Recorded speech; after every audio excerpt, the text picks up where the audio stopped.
The Zumwalt, what was supposed to be the future of the Navy and ended up being one of its biggest failures, is back. Sort of. Let's talk about it. Recently, the United States just announced that they have placed the first hypersonic missile system onto the USS Zumwalt. In order to make room for said missiles, they had to remove the gun turrets entirely. That might sound like a bad idea, and that you would want a destroyer to have some kind of cannon-style weapon. That is until you find out that it costs anywhere between $800,000 to $1 million per round to be fired, and then it all starts to make a little bit more sense. The insane costs, failed technology, an incredibly small number of the craft in action today have essentially made them nearly useless in their current state. But with the new hypersonics, they have the potential to literally replace nukes because of how effective they could be. A true American underdog story that we all know and love, just like the Patriot or Rudy. These new missiles are actually the result of a collaboration between the Army and the Navy, which, based on the recent football game, I have mixed feelings on, but it allows for more funding to rapidly develop a weapon that the Army could launch from their new Dark Eagle launchers and the Navy from newly upgraded missile ships. These rounds will allegedly be able to reach Mach 5, a little over 1 mile a second, and could be in active service with the Army as early as 2025 and the Navy following shortly with the Zumwalts. Hypersonics, of course, being an area that the United States has generally lagged behind compared to China and Russia, so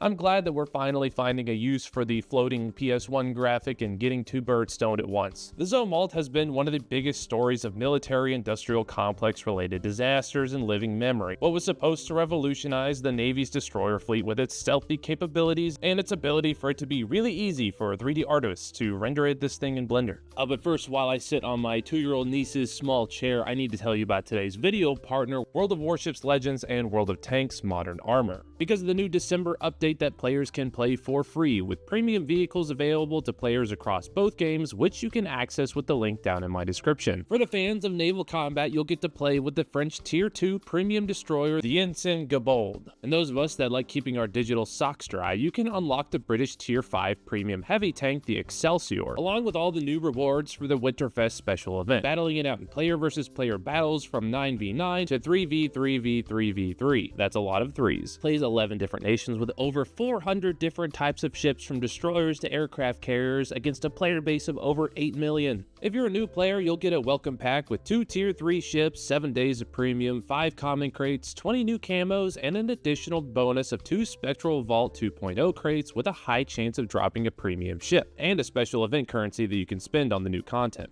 Again, make sure you check out my link down in the description or in the pinned comment to take advantage of all of these great new exciting things with World of Tanks and World of Warships. Now back to the video. But just how the UCP pattern was supposed to make our guys look all futuristic and invisible to the enemy, and the Pizza MRE was supposed to solve the recruiting crisis, the Zumwalt was supposed to fix something. Now, I'm not 100% sure what, I'm more of an army guy, but solve things it was supposed to do nonetheless. These new launchers are a way to fix the Navy's 2 big problems right now. 1, how do we launch new hypersonic missiles? And 2, what the hell do we do with the floating triangle of disappointment we call the Zumwalt? Today, I'll be talking about the failed polygon of power, where it went so wrong, and now if throwing these missiles on is the second shot this ship deserved all along. At its core, the Zumwalt is a class of destroyers in the United States Navy whose whole shtick is that it was a stealth ship, packed so full of brand new technology that it would be decades before any other country had anything close to what it had to offer. Quick spoiler alert, the ship that replaced the Zumwalt is the same ship that the Zumwalt was supposed to replace, so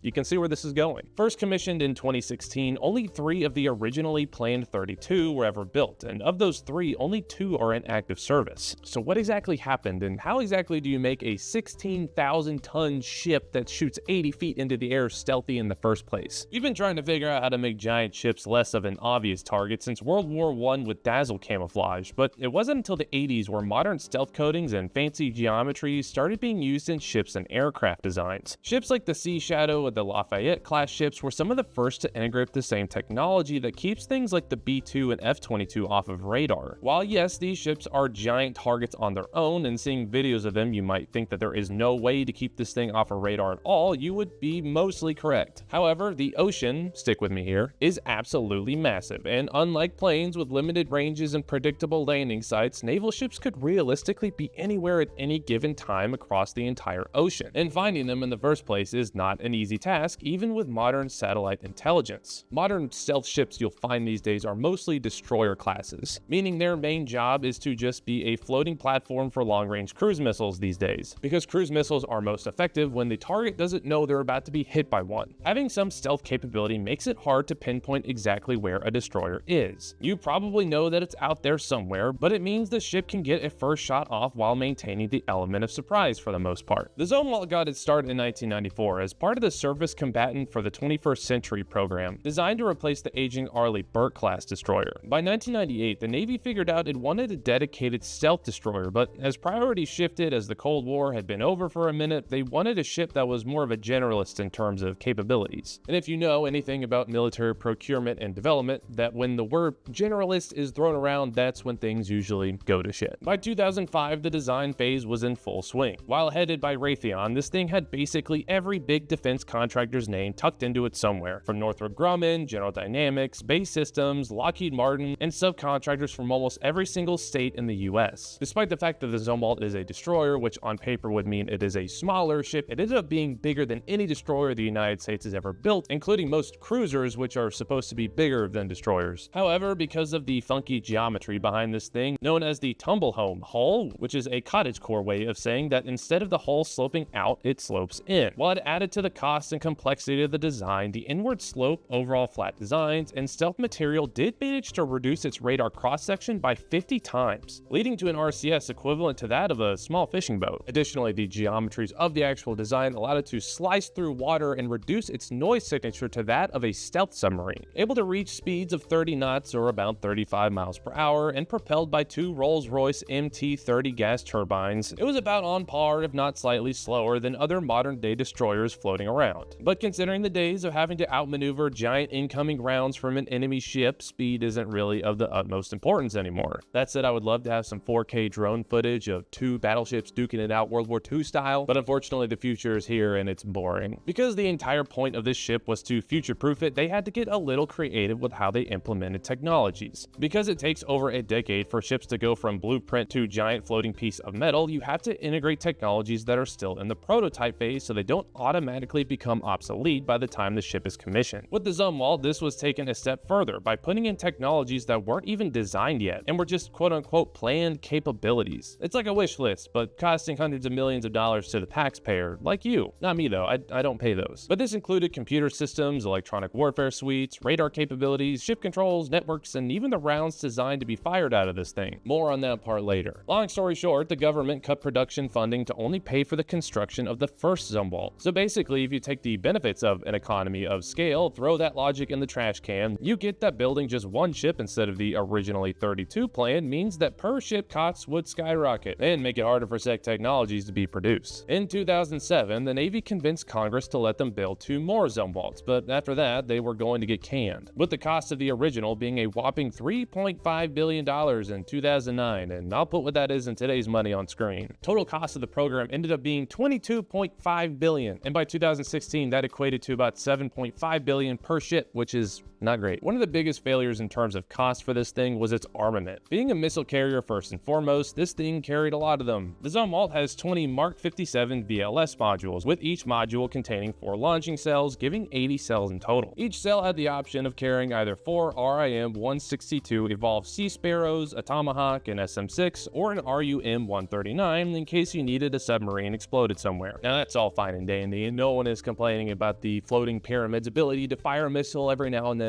But funny enough, it was the gun itself that had all the issues. You know, the gun, the thing we've been putting on naval vessels basically since we invented gunpowder. Each Zumwalt came equipped with two 155mm advanced gun systems, or AGSs, which again, you would think is a no-brainer because the United States has fielded some form of 155mm gun for over a century now, but no, leave it to the Navy to screw that one up. The advanced gun system designed by BAE Systems was first designed in 1996, with the purpose to provide long-range naval gunfire against coastal targets. Emphasis was placed on range, accuracy, and volume of fire rather than sheer size of individual rounds. A great idea made with the best of intentions, and I'm sure nothing could possibly go wrong. Oh, but go wrong they did, because despite being a 155mm cannon, it was different than all the other 155mm ammunition ever produced, and was not the NATO standard, meaning that each individual round had to be built specifically for the Zumwalt only. That is very expensive. Theoretically, one gun could have the firing rate of 6 M777 howitzers, or 12 total per ship given the 10 round per minute fire rate, and that's great, except that the only round ever designed for it was the LRLAP, or Long Range Land Attack Projectile. These were generally no more effective than any other kind of round produced by the military so far, but had costs of up to no shit $1 million per round, and keep in mind that the entire point of using a gun rather than a missile is that they're supposed to be the cheaper option.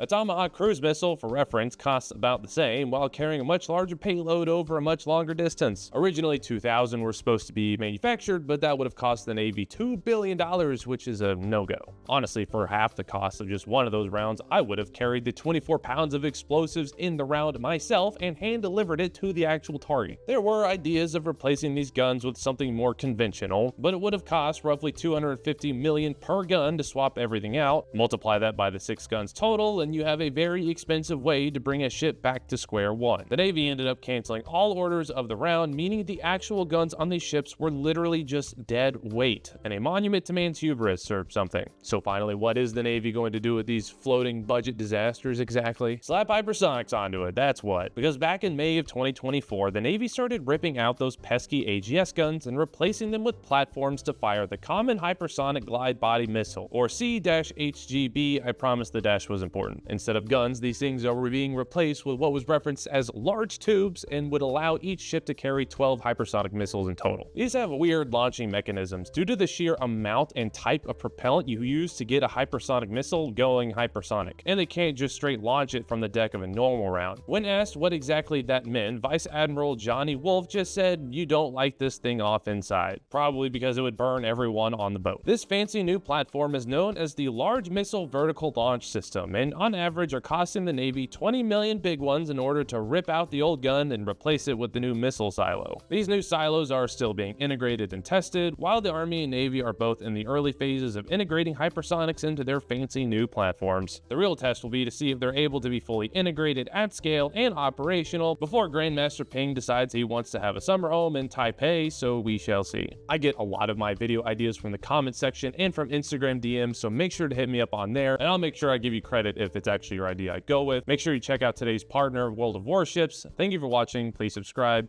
See you next time.